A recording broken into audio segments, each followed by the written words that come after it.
This is a big fat warning for you in this video. Don't work with these energies if your intentions are not pure. Ladies and gentlemen, let's talk about Nagas. My name is Sumedh Chatterjee from the Flow Zone Academy. I'm a flow state specialist.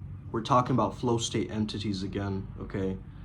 This topic is primarily fascinating to me, okay? My spiritual journey started around maybe 2012-ish to 2014-ish. I remember I would see these images of snakes in my dreams, snakes as I was activating my Kundalini. Went through a couple of near-death experiences during those times. I have had it with these motherfucking snakes. Just different serpentine forms, right, that I would just see in fractals and dreams and everywhere I went. And of course, you know, we're always reminded of the images of snakes and Kundalini, right? I understand that in the West, the serpent has a very negative understanding associated with evil. In my own understanding, and if you look at all other cultures in the world, they revere the snakes because they're actually respected and feared at the same time. You gotta respect them. Yeah, you're scared of snakes, but you still gotta respect the energy of the snake or the serpent. Many royal lines and many civilizations of the past were alleged to have serpent, draconian, or snake bloodlines. This even goes for the royal bloodlines of Cambodia, China, ancient Sumeria. The list is long enough to say that perhaps there's some important connection here, at least in a metaphorical sense. I remember in Bennington College, we had a student who used to keep a snake in his room as well. We weren't allowed to keep any pets, but I remember once going into his room and seeing the snake. You're probably wondering and you're thinking, am I a Naga? Naga, please. You could be a Naga. Let's find out. I personally feel that I'm connected to this Naga lineage in some sense, okay? I don't know how, I don't know what. I might be a Naga in my past life. My soul might be an incarnation of a Naga in somewhere else. I feel such a pull and a vicinity towards helping the world with clean water and helping protect the water of the planet, or knowing that I'm following a water path, following water magic. Nagas have been shown towards really helping to protect and preserve the water. Nagas are also often seen guarding sacred and hidden treasures. Now this could be a metaphor for their wisdom, because they're really hyper intelligent and hyper smart. In terms of our path working Primal Sutra, it makes sense for us to work with this energy because it's such a primal astral energy. Well, I've had visions of this place, Nagaloka, a lot of times. The results from Naga magic are quicker and far more potent when working with higher gods because they operate near the material plane.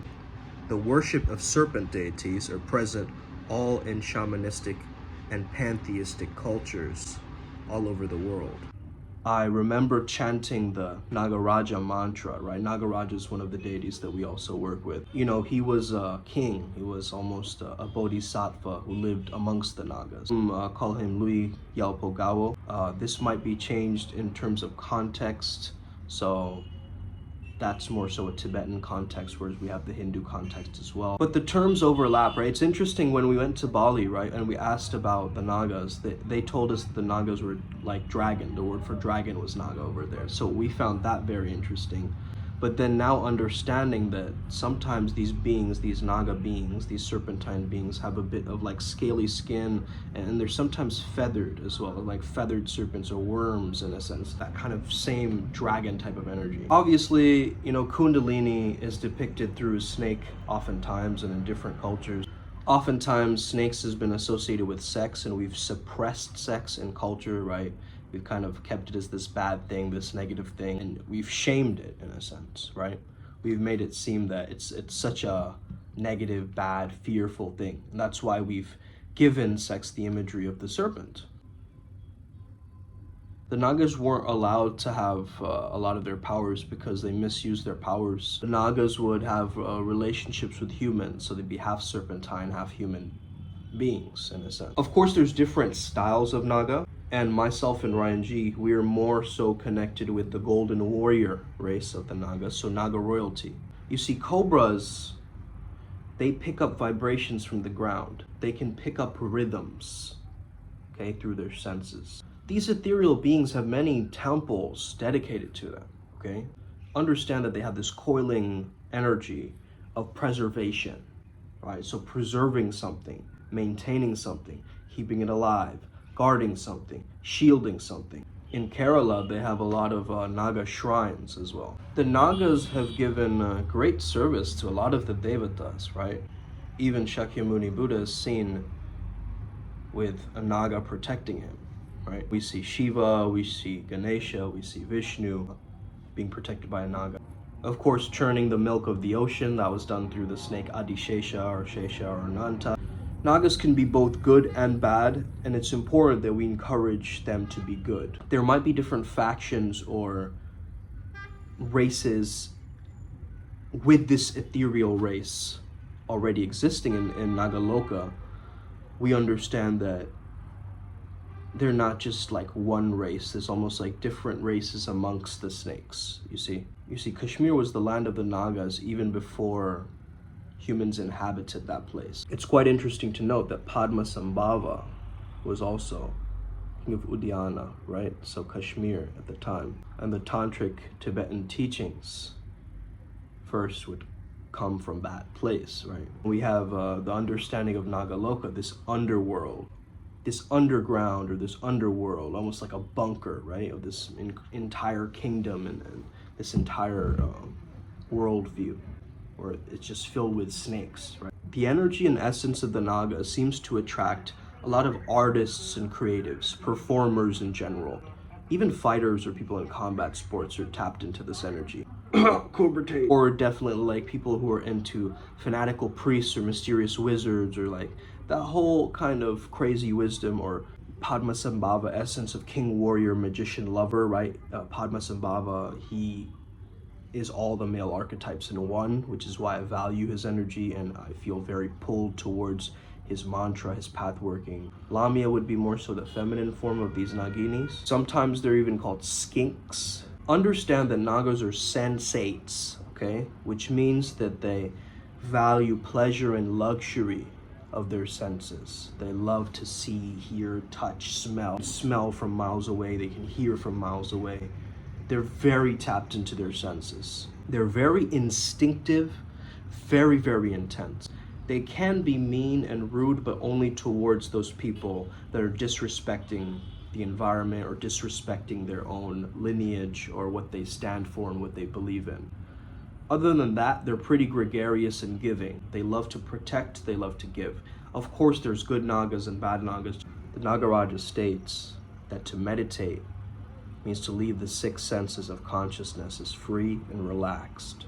The Nagas have a very close association with water, as I mentioned. It's interesting because Kashmiri is called springs of water Nags, while the word Nagin is used to describe small springs. I would say because of the snake's basal lower power, they can thrive on the earth itself, right? The animism of the earth itself is understood through this energy. So it represents the primal, okay, or the basic essence,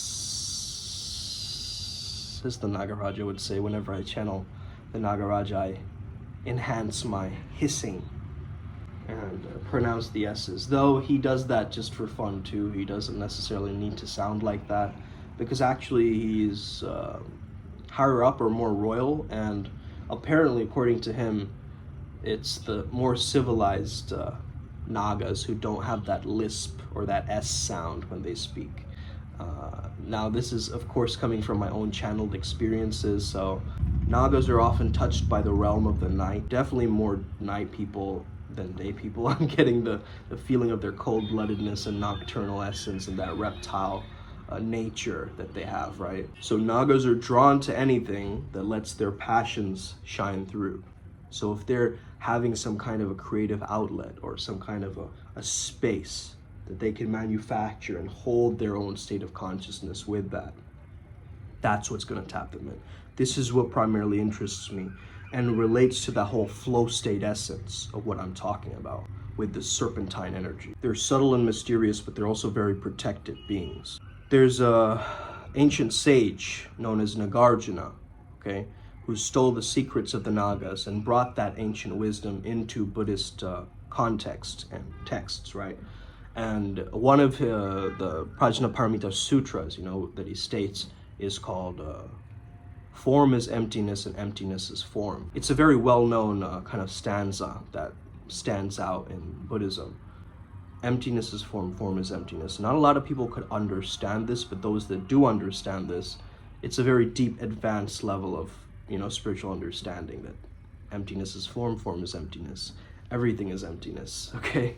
And once we understand that, we can actually realize the greatness and the authenticity of these teachings, right?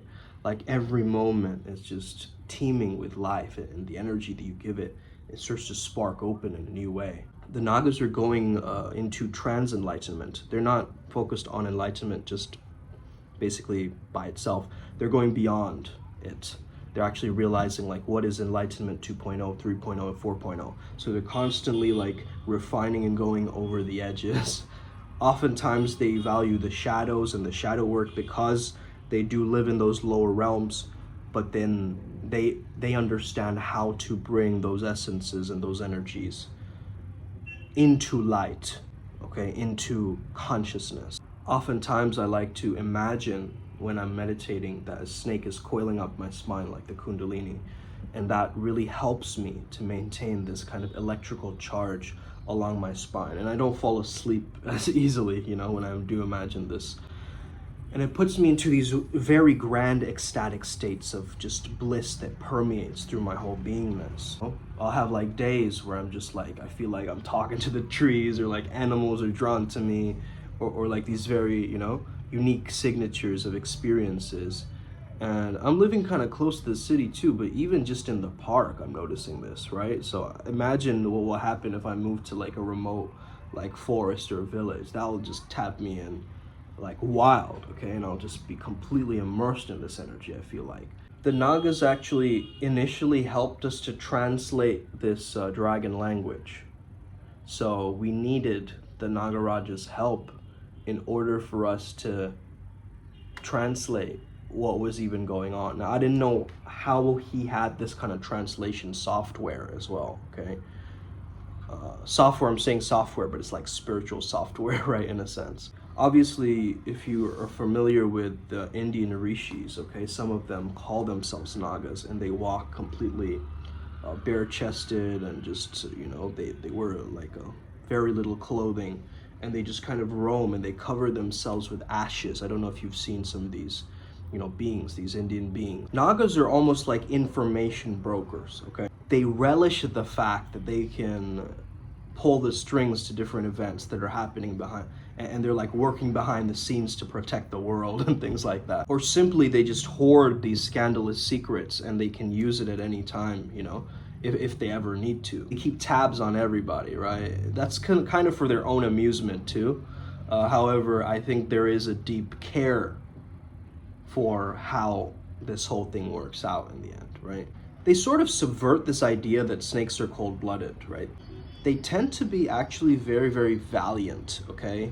I say valiant because they put through a force and a ferocity that is a sense of determinism. Can't really compare that shit to anything else, It is a thing by itself.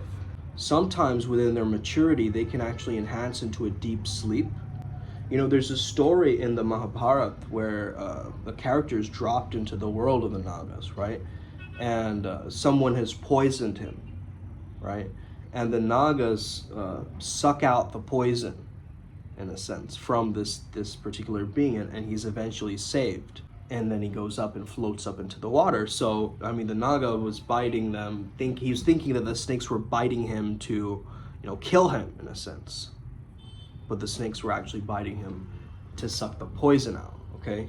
A lot of Nagas, they actually do shed their skin as well. A snake is a symbol of transformation, so a snake will shed its skin multiple times and go through different forms. If you find some snake skin that you can use in a ritual and keep it next to you for the Nagaraja, or if you want to ever pray to the Nagas, or have any visualizations inspired by them, they can actually give you a lot of great creative insights, okay? So I highly recommend that if you can find some snake skin, to have it near your altar or have it somewhere near you. Nagas oftentimes go through profound transformations.